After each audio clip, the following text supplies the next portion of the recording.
muka surat 7. Kita masuk bab yang pertama. Bab yang pertama tentang wanita dalam Quran, kewajipan dan peranan. Pendahuluan. Kewajipan dan peranan bermaksud tugasan yang mesti dilakukan oleh wanita atau tanggungjawab yang harus dipikul olehnya dalam menjalani kehidupan di muka bumi ini. Apabila tugas ataupun tanggungjawab tersebut tidak dilaksanakan dengan baik, negara akan menjadi kucak-kacir dan mundur kerana keruntuhan sesebuah negara berkait rapat dengan kelonggaran wanita memainkan peranan atau memikul tanggungjawab.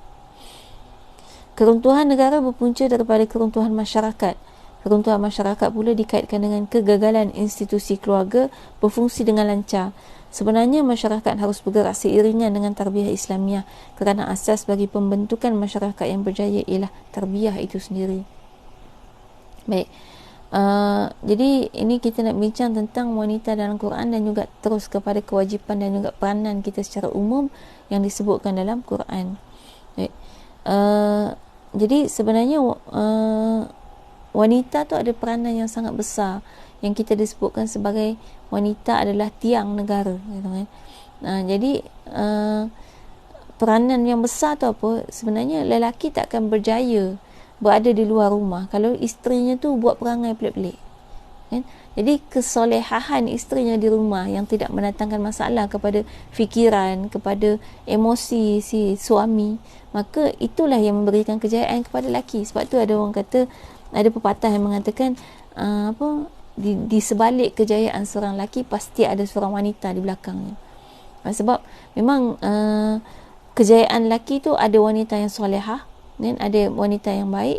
Dan macam tu juga kadang-kadang kegagalan seorang lelaki juga punca daripada wanita. Jadi wanita ni kalau kita faham dari situ, peranan kita tu tak nampak gitu. Kita tu lebih kepada di balik tabir. Tapi kita tu boleh menggoyang dunia, menggoncang dunia gitu. Dengan tugas-tugas yang kita lakukan, benda-benda yang kita buat di balik tabir yang orang tak nampak. Kan?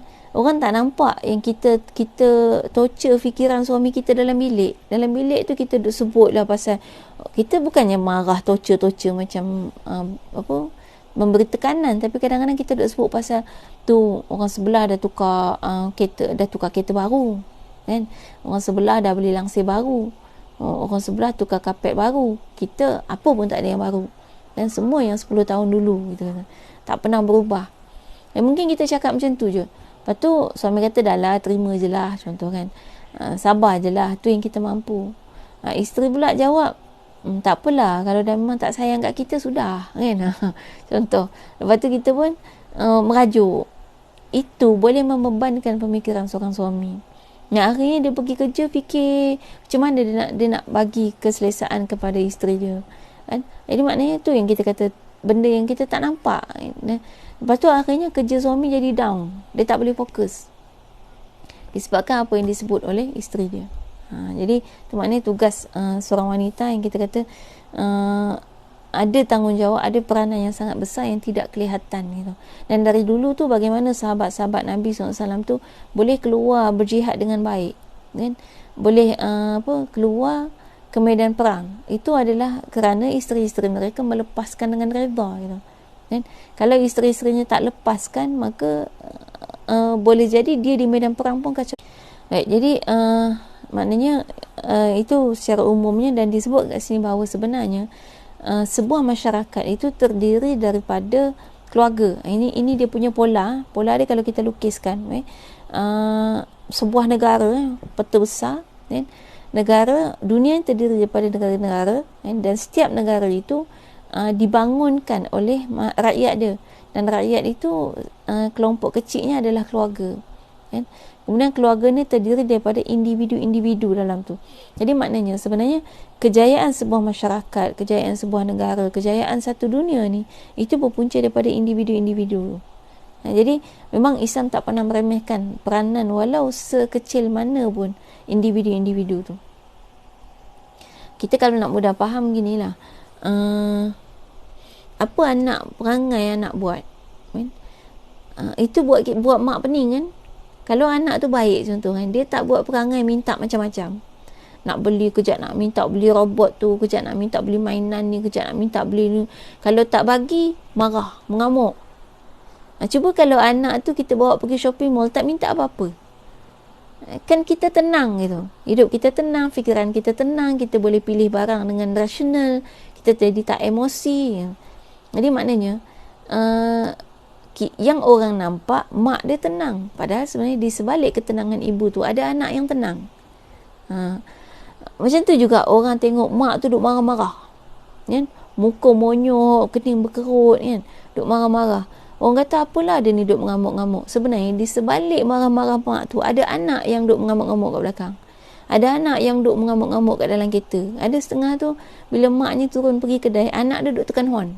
Pon. Macam mana mak nak tenang dalam kedai? Kan? Jadi orang tu nampak mak dia kelang kabut dalam kedai. Kelang kabut. Orang nampak dia ni kelang kabut betul lah, tak boleh tenang ke? Sebenarnya di sebalik kekelam kabutan mak dia tu ada anak yang kelang kabut dalam kereta. Kan? Yang orang tak nampak anak dia duduk tekan horn. Orang ingatkan horn kereta manalah yang nak keluar parking terhalang apa kan? Jadi maknanya itu kalau kita nak faham, maknanya macam mana kita sekarang boleh berada di pejabat dalam keadaan tenang, buat kerja pun boleh tenang, sebab dalam rumah kita tenang orangnya, tak ada masalah. Tapi kalau tiba-tiba rumah tangga kita bergejolak, ada masalah kan, mungkin pada masa tu kita pun jadi gelisah buat kerja. Jadi maksudnya di situlah poin dia, macam mana seorang suami juga mungkin di luar kita nampak dia tenang, itu adalah kerana ada isteri yang sebenarnya tenang, yang tidak menggelisahkan jiwa dia. Yang kadang-kadang dia tak perasan benda tu. Dia rasa macam aku memang tenang, padahal dia tak tahu kalau dia ada isteri yang macam isteri Nabi Nuh tu, tak tahu apa jadi dengan dia kan? Tapi isteri dia macam isteri Firaun kan? Jadi Firaun tu boleh berjaya, ada isteri yang solehah kan? Boleh berjaya dari segi dunia lah, maknanya isteri dia tak mengganggu fikiran dia kan? Nabi Nuh AS sebab dia Nabi Allah, Rasulullah, maka dia ada kekuatan tersendiri. Walaupun dengan keadaan isteri yang macam tu, dia tetap ada kekuatan dia, kekuatan dari Allah SWT. Jadi itu sifat yang kita kata sebenarnya seorang pemimpin dia ada perlu ada sifat tu. Dia tak terpengaruh dengan emosi-emosi orang sekitar. Tapi kok mana pun emosi tu tetap boleh mengganggu.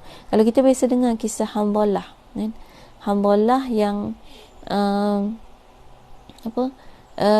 pergi ke medan perang, berjihad dalam keadaan berjunub.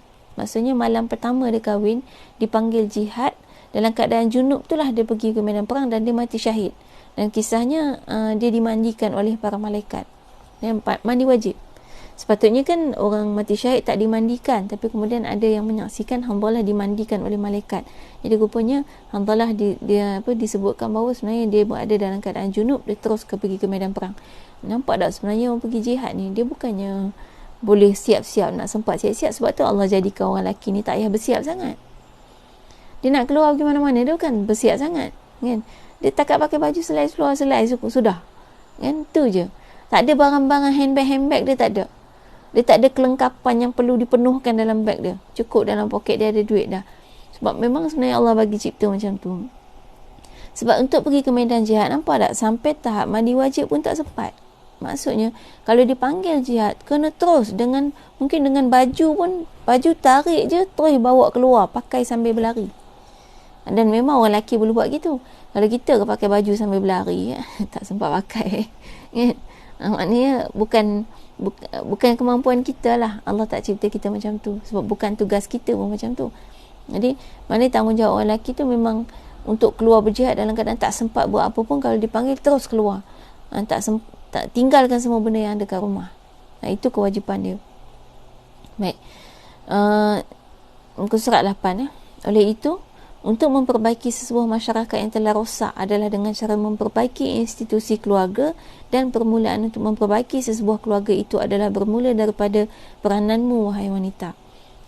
Ini adalah kerana wanita merupakan seorang guru untuk mendidik generasi baru sebelum mereka mendapat pendidikan formal di sekolah-sekolah.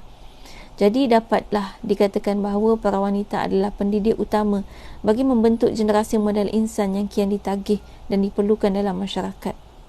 Baik, gini. Dalam poin ni disebutkan bahawa untuk kita memperbaiki keadaan keluarga, maka yang nombor satu kena dididik ia adalah wanita. Baik, kenapa kita katakan yang nombor satu perlu dididik adalah wanita? Sebab sedangkan sebelum ni kita kata pemimpin lah yang nombor satu sepatutnya suami ayah. Kenapa pula maknya yang kita kata nombor satu? Tak, sebenarnya memang nombor satu suami. Ayat ni tak, fakta ni tidak bertentangan. Sebab kenapa dikatakan nombor satu ibu? Sebab pendidiknya ayah. Jadi ayah tu, suami tu nombor satu, ketua keluarga tu, siapa dia nak didik nombor satu? Jangan anak-anak dulu, tapi isterinya dulu. Kadang-kadang dia lebih fokus pada nak didik anak-anak, lepas tu isteri diabaikan, tak dididik langsung. Sedangkan maknanya nombor satu, didik isteri tu dengan baik. Jadi tu tanggungjawab seorang ketua keluarga. Maknanya bukan kata kat sini, kalau gitu ketua keluarga tak payah didik ke? Tak. Ketua keluarga nombor satu kena didik dulu. Sebab nanti ketua keluarga itulah yang akan nombor satu mendidik wanita ataupun ibu yang ada dalam rumah tu. Maknanya sebenarnya orang yang selalu orang fokus dalam pendidikan, kita selalu tengok orang pergi kursus pendidikan anak-anak. Baik, kursus pendidikan anak-anak ni memang kena pergilah, memang kena belajar. Tapi tak ada orang buat kursus pendidikan isteri. Jadi kalau buat pun takut suami tak pergi. Sebab dia rasa nak belajar apa? Orang lelaki kan jarang pergi kursus kan? Dia rasa dah pandai. Yalah, kan kita pernah sebut sifat dominan seorang pemimpin tu apa dia?